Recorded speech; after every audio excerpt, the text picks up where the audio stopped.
Estudantes, bem-vindos a mais uma aula de História. Sou Jorge Joelito, o seu professor.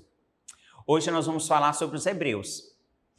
E nós vamos dar um salto da nossa aula, do nosso presente, para praticamente 2000 anos antes de Cristo. Mas se vocês pegarem o smartphone de vocês ou ligarem a TV, vocês vão ver que a nossa aula sobre os hebreus hoje está nos noticiários, que são os povos que hoje compreendem a Palestina e Israel, ou seja, são os palestinos e israelenses. Eles estão hoje, em pleno século XXI, ano 2021, se bombardeando, ou seja, os palestinos bombardeando os israelenses e os israelenses bombardeando os palestinos.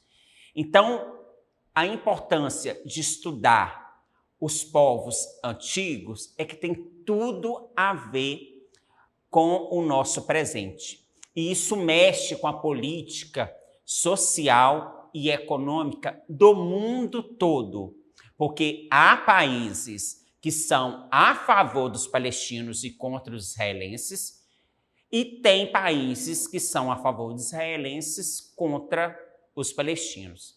Então, se esses povos entrarem mesmo, de fato, em guerra, nós estamos prestes a entrar na Terceira Guerra Mundial. Então, é uma aula do passado que está totalmente no nosso presente. Então, vamos dar uma pausa e dar 2 passos para trás, combinado? Bom, os hebreus foram povos da antiguidade e habitaram a região de Canaã, atualmente conhecida como Palestina. A história hebraica é marcada por 3 grandes períodos: o período dos patriarcas, dos juízes e dos reis. Durante o domínio romano, os hebreus começaram a abandonar a região em razão da violência praticada contra eles. Esse período é descrito na Bíblia após a crucificação de Jesus. Nós vamos hoje citar muito a Bíblia, porque a Bíblia, além de ser um livro sagrado para os cristãos, ela também é um livro histórico. E é através deste livro que nós temos conhecimento destes povos. A origem dos hebreus está relacionada com o patriarca Abraão. Muitos de vocês já ouviram falar. Esse personagem é apresentado no relato bíblico como um pastor seminômade que vivia na região de Ur, ou seja, uma região localizada na Mesopotâmia, também conhecida como Ur dos Caldeus. Esse relato conta que Abraão, na verdade, antes de se chamar Abraão, era Abrão, teria recebido uma profecia para que abandonasse a região e se estabelecesse em outro lugar, que seria indicado por Deus. Essa migração levou Abrão a Canaã, a terra prometida. E lá, Deus mudou o nome de Abrão para Abraão. O local que atualmente conhecemos como Palestina. Lá os hebreus encontraram terras férteis no vale do Rio Jordão, embora muitos tenham se estabelecido em regiões desérticas. O seminomadismo continuou sendo uma prática comum e essa fase, iniciada por Abraão, ficou conhecida como período dos patriarcas. A migração para o Egito deu-se depois de se estabelecer em Canaã. Anos mais tarde, os hebreus mudaram para o Egito e acreditava-se que isso pode ter acontecido por volta de 1700 anos antes de Cristo. A motivação dessa migração teria sido a escassez de alimentos em Canaã, enquanto no Egito havia abundância de terras férteis e alimentos. Vamos fazer uma pausa aqui só para explicar aqui o que é migração, porque tem tudo a ver com a nossa região do leste de Minas Gerais. Nós somos exportadores de mão de obra para os Estados Unidos, hoje Portugal, muitos países, principalmente Estados Unidos e Portugal. Muitos dos nossos parentes, amigos, saíram da nossa região e foram trabalhar em terras estranhas, podemos assim dizer, como diz na Bíblia, né? E o nosso estudo hoje está focado dentro deste livro histórico. Então, essa aula está bem presente no nosso dia a dia. Fechamos aqui esse parêntese, vamos voltar então lá para o Egito. A chegada de José ao Egito como escravo abre portas para que sua família se estabelecesse nas terras dos faraós. José torna-se o governador de todo o Egito, sendo o homem mais forte de todo o Nilo, abaixo somente do rei, que é o faraó. Os hebreus ficam no Egito por cerca de 400 anos e neste período são escravizados e sua força de trabalho é usada nas construções de pirâmides e palácios.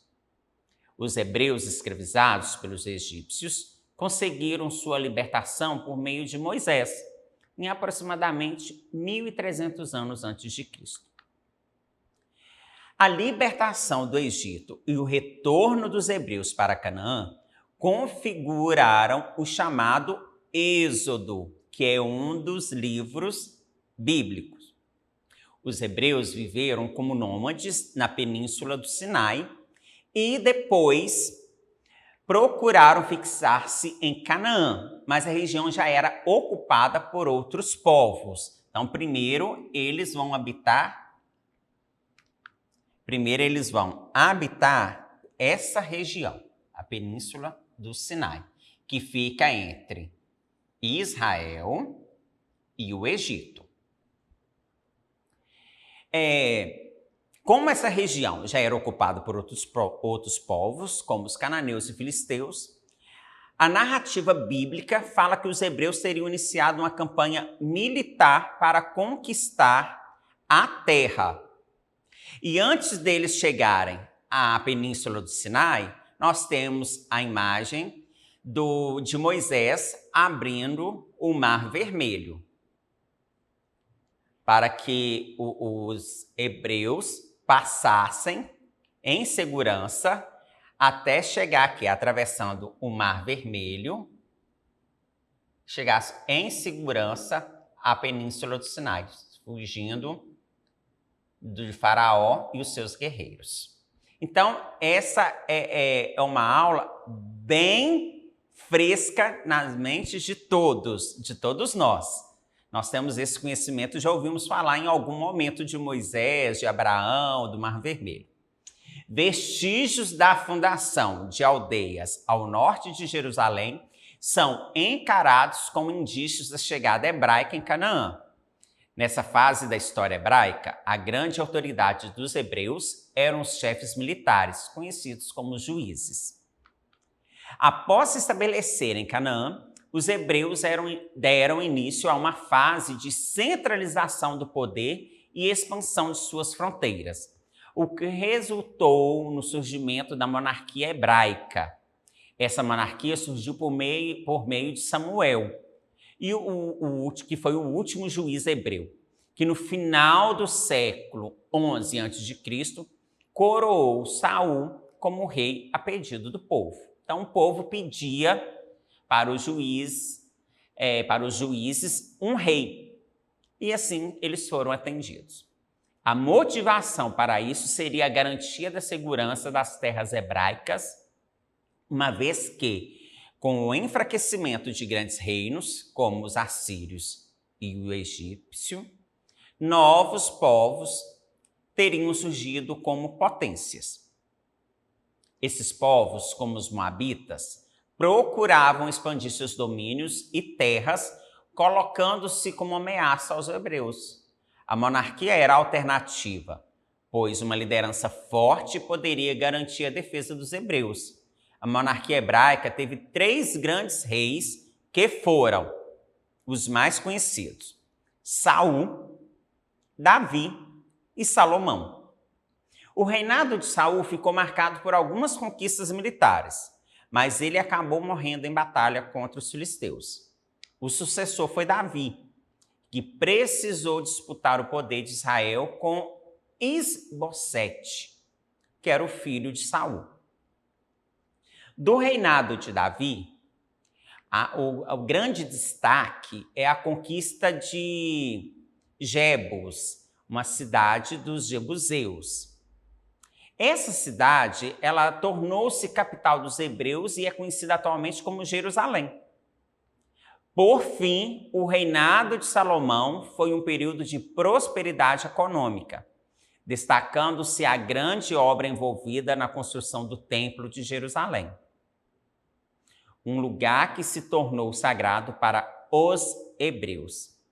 Essa disputa por Jerusalém, a cidade sagrada para os cristãos e muçulmanos, ela acontece até hoje e é um dos motivos para a briga que está acontecendo ainda hoje, que são os disparos dos mísseis palestinos contra os israelenses contra os palestinos. Lembra que eu falei no início da aula que a nossa aula lá do passado sobre a origem dos povos hebreus tem tudo a ver com o nosso presente? Então fiquem ligados que eu sempre vou voltar aqui para a nossa atualidade. A diáspora foi um outro período do povo hebreu, que também ainda é uma ferida não cicatrizada e, para falar a verdade, ela nem pode, ela pode até cicatrizar, mas não pode ser esquecida, porque ela ainda está bem atual e ainda tem um derramar de sangue, essa diáspora. A unidade territorial ela foi quebrada quando o reino se dividiu em dois, o reino de Judá e o reino de Israel, logo após a morte de Davi. Esse enfraquecimento de Salomão, esse enfraquecimento permitiu que assírios, caldeus e persas, macedônios e romanos conquistassem essa região. Durante o domínio babilônico, os caldeus, os hebreus foram escravizados e o templo de Jerusalém foi destruído. Isso foi a primeira diáspora, no século 6 a.C. Depois que os hebreus foram libertos da escravidão na Babilônia, o templo foi reconstruído, mas foi novamente destruído. Ou seja, teve a construção do primeiro templo por Salomão e teve a construção do segundo templo depois da primeira diáspora, depois que os hebreus voltam do cativeiro da Babilônia. Mas dessa vez, os romanos, em 70 depois de Cristo, conquistaram essa região e foram os responsáveis pelo momento de tensão, né, da história hebraica. As rebeliões contra os romanos foram frequentes e resultaram nas guerras romano-judaicas. A violência romana levou os hebreus a fugirem de suas terras, um evento que recebeu o nome de diáspora, a segunda diáspora. Muitos judeus foram para a Europa, chegando até mesmo aqui no Brasil na época colonial. Vamos ver uma pausa aqui na nossa aula e vamos ver como os 23 judeus expulsos de Recife ajudaram a fundar a cidade mundialmente conhecida como a Big Apple, a cidade de Nova York. Bom, com a colonização dos portugueses da região, né, que hoje é o Brasil, e também depois os espanhóis, muitos dos remanescentes judaicos vieram, ou os novos cristãos convertidos, né, foram obrigados a se converter ao cristianismo para não serem mortos ou expulsos da Península Ibérica, vieram para colonizar ou fugir da Inquisição lá na Europa, vieram para o Brasil. E chegaram a bordo do navio Valk cerca de 600 judeus e estabeleceram aqui na região do Recife, nordeste brasileiro, em Pernambuco. Mas eles foram expulsos pelos portugueses depois da retomada dessa região com o fim da ocupação holandesa, que os holandeses ocuparam a região do Nordeste brasileiro, mas permitiram que os judeus cultuassem o seu Deus, ou seja, é o mesmo Deus dos cristãos, mas tem uma prática diferenciada dos cristãos. Então, foi construída a primeira sinagoga aqui na América, né, na região de Pernambuco, na cidade do Recife, que tem a primeira sinagoga da América. Mas com a libertação, com a liberdade de praticar a sua religião pelos holandeses, com a retomada dos portugueses dessa região, com a expulsão dos holandeses, os portugueses também expulsaram os judeus. Então, eles queriam, os judeus, voltar à terra natal, a Holanda, onde o culto do judaísmo era permitido, devido ao calvinismo, ao protestantismo, uma versão mais liberal do cristianismo. De lá haviam chegado mais de 2 décadas antes, ou seja, mais de 20 anos atrás, quando os holandeses conquistaram essa parte do Nordeste brasileiro, né? De olho na produção do comércio do açúcar. Os judeus embarcaram no navio e, por causa de uma tempestade no Oceano Atlântico, essa tempestade desviou o caminho do navio, que foi saqueado por piratas. O grupo foi resgatado por uma fragata francesa e levado à Jamaica, então colônia espanhola, que também tinha uma inquisição ferrenha. Mas, graças à intervenção do governo holandês, foram libertados e, por motivos financeiros, eles partem para outro destino, que era um destino mais próximo do que a Europa. A colônia holandesa de Amsterdã, que é a atual Nova York. Antes de Nova York receber o nome de Nova York, chamava-se Amsterdã. Colônia de Amsterdã, né? Era uma colônia holandesa. Então, um mero entreposto comercial. Ali formaram a primeira comunidade judaica da América do Norte e contribuíram para o desenvolvimento da cidade. Atualmente, Nova York é a segunda cidade com maior número de judeus no mundo, atrás apenas de Tel Aviv, em Israel. E Tel Aviv está sendo bombardeada nesse exato momento. Imagine vocês, se os judeus não tivessem sido expulsos do Nordeste brasileiro, Recife hoje não seria a nossa Big Apple? Vamos pensar nisso. Então, antes de nós atacarmos alguém por causa do seu culto religioso, pela cor da sua pele e por causa de tantas outras diversidades que nos envolve as pessoas, vamos ver e pensar que essas pessoas são a diferença e podem fazer a diferença no futuro. Então, o que nós não queremos para nós, também não vamos desejar para o próximo. Nós expulsamos esses judeus daqui do Brasil e eles são os povos mais ricos do mundo. Os judeus, eles sempre foram um povo muito perseguido. E durante a Segunda Guerra Mundial, cerca de 6 milhões de judeus foram mortos pelos nazistas.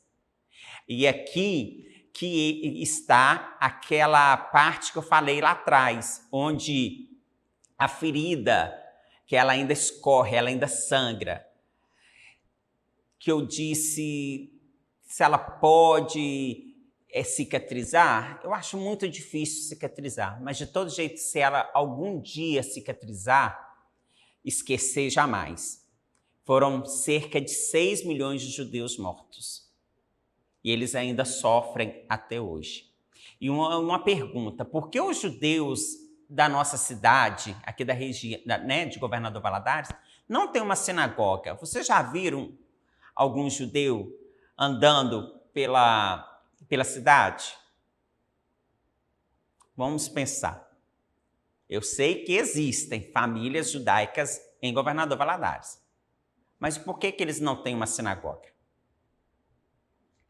Vamos abraçar os nossos irmãos. A Bíblia é uma fonte histórica, como dito. Os hebreus, eles foram um povo da antiguidade de caráter seminômade, como eu disse, e estabeleceu na região de Canaã, formando lá um reino para si. E grande parte da trajetória desse povo pode ser encontrada nos textos bíblicos, no Antigo Testamento, e isso nos remete à questão de a Bíblia pode ou não ser considerada um documento histórico. A resposta para esse questionamento é sim. Como foi dito, a Bíblia é uma fonte histórica e também um livro sagrado para os cristãos. Agora, a parte econômica... Antes de passar para a parte econômica, que também tem tudo a ver com a imagem que está na tela, olha, aqui está a primeira sinagoga das Américas, aqui na cidade de Recife. E aqui está a trajetória que os judeus fizeram. Saíram de Amsterdã, da Holanda, e também de Lisboa, na época colonial, e vieram para Recife, no Nordeste brasileiro. Com a retomada de Recife pelos portugueses, com a expulsão dos holandeses, eles embarcaram para voltar para Amsterdã. Porém, uma tempestade interrompeu essa trajetória e eles vieram parar aqui, na América Central, na Jamaica. E de lá partiram para Nova Amsterdã, que hoje é Nova York. E aqui está a pergunta: você conhece algum judeu? E por que eles não têm uma sinagoga em Governador Valadares? São perguntas e questões a serem respondidas por vocês. Agora sim, a economia. Enquanto dedicavam-se à pecuária, o povo hebreu era um povo nômade, mas de regresso à Palestina passou a se dedicar à agricultura, ao artesanato e também ao comércio, e se tornaram, assim, um povo sedentário, ou seja, de nomadismo, de mudanças de cidade em cidade ou pelo deserto, né, com as suas barracas, suas cabanas, eles se estabeleceram num lugar fixo e formaram, assim, cidades. E nessa região, a cidade mais antiga encontrada até hoje pelos arqueólogos. A religião do judaísmo, o judaísmo é o nome da religião desse povo. Os hebreus eram monoteístas, cultuavam, né, um só Deus, Javé. A sua religião estava baseada nos 10 mandamentos, escritos por Deus nas tábuas da lei e entregues a Moisés no Monte Sinai. Aqui nós temos a Bíblia, que nós conhecemos hoje, que é um livro que compreende o Velho e o Novo Testamento, e aqui nós temos a Torá, que compreende os Pentateucos, né? São 5 primeiros livros da história dos hebreus. E a Torá está dentro da Bíblia com os 5 primeiros livros. Visto que o cristianismo tem origem na religião judaica, a civilização hebraica influenciou largamente a civilização contemporânea, a nossa civilização. Os hebreus construíram grandes palácios e templos, e o maior deles foi o Templo de Jerusalém, que foi destruído pelos romanos. Dele sobrando apenas um muro, o qual atualmente é conhecido como o Muro das Lamentações, que compõe um patrimônio mundial da humanidade. Antes de chegarmos ao Muro das Lamentações, nós temos essa imagem que figura a fixação do povo hebreu em terra, formando assim as primeiras cidades, passando a ser agropastoris, ou seja, plantando e criando seus rebanhos. Aqui eles deixam de ser nômades e passam a fixar as suas residências, construindo as suas primeiras cidades. E nós temos aqui um símbolo da religião judaica, que é um dos candelabros, que eles têm 3 candelabros, que vão fixar as velas para iluminar o seu caminho. Isso aqui é um símbolo sagrado da religião judaica. Oswaldo de Aranha, antes de passar para falar sobre Oswaldo de Aranha, que é o brasileiro. Aqui nós temos o Muro das Lamentações. O Muro das Lamentações é o vestígio do que foi a parede do templo sagrado, construído para adoração, para que os hebreus adorassem o nosso Deus, né? O Deus dos cristãos e também o Deus dos judeus. Javé ou Jeová. Então, o muro, a parte de cima, onde ficava o templo sagrado, hoje é uma parte que compreende aos muçulmanos, ou seja, dirigido pelos muçulmanos, que é uma parte da Palestina. Então, os judeus, os israelenses, só podem ficar aqui no muro. E é considerado o Muro das Lamentações porque eles até hoje lamentam não poder construir o seu templo, reconstruir o seu templo para adorar a Deus. E assim eles ficam só na parte de baixo, encostado no muro, fazendo as suas orações. E aqui eles escrevem cartas, bilhetes, colocam entre as fendas as pedras, agradecendo ou pedindo a Deus. E eles colocam aqui esses bilhetes ou essas cartas entre essas fendas, e este muro e essas fendas elas são limpas uma vez no ano, se eu não me engano, para que novas preces, novas orações, novos agradecimentos possam ser colocados, depositados nessas fendas. Então, por isso que é considerado Muro das Lamentações. Bom, agora sim, né? Depois de tantas imagens riquíssimas, vamos falar sobre Oswaldo de Aranha. Oswaldo de Aranha foi o brasileiro por trás da criação do Estado de Israel, que vai completar agora 73 anos. O diplomata foi considerado fundamental para a decisão da ONU na criação do Estado judeu em 1948. Ele é homenageado por israelenses porque presidiu em 1947 uma sessão especial da Assembleia Geral da ONU e apoiou a participação da Palestina britânica, o evento que levou à criação do Estado de Israel em 1948. A resolução também previu um Estado árabe, ainda inexistente, ou seja, dividiria aquela região entre palestinos, um Estado palestino, que ainda não existe oficialmente, e um Estado judaico, um Estado israelense.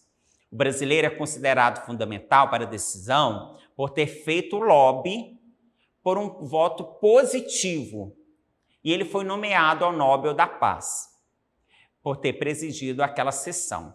Oswaldo de Aranha inaugurou também uma tradição seguida até hoje pelas Nações Unidas, a ONU, a de que o chefe da delegação brasileira seja o primeiro a discursar na reunião. Então, todo ano, um chefe brasileiro, geralmente o presidente ou um encarregado pela delegação, o Brasil envia um delegado para representar a nação. Mas, geralmente é o presidente que é o primeiro a discursar. Então, ele abre os trabalhos na ONU. E Oswaldo de Aranha teve uma participação estratégica porque os votos estavam empatados. Ele deu o voto de Minerva. Competia a ele dar o aval para a criação do Estado de Israel ou não. E ele votou para o sim, para a criação do Estado de Israel. Então, por isso, os judeus puderam sair da Europa, dos outros países, e retornarem para a terra prometida, para a terra de Israel. E, mais uma vez, é um dos motivos pelo qual os povos palestinos e israelenses, os hebreus, estão ainda em disputas por terras, por aquela terra e também pela capital, Jerusalém. Então, a nossa aula, que começou lá antes de Cristo, ela veio para o nosso presente, nesse exato momento. Combinado? Para acessar as nossas atividades da plataforma SMED TV, aponte a câmera do seu celular para o QR Code aqui embaixo, no canto da tela. Acesse também as nossas redes sociais, se inscreva no nosso canal no YouTube SMED TV, deixe um like. Um abraço, até a próxima aula.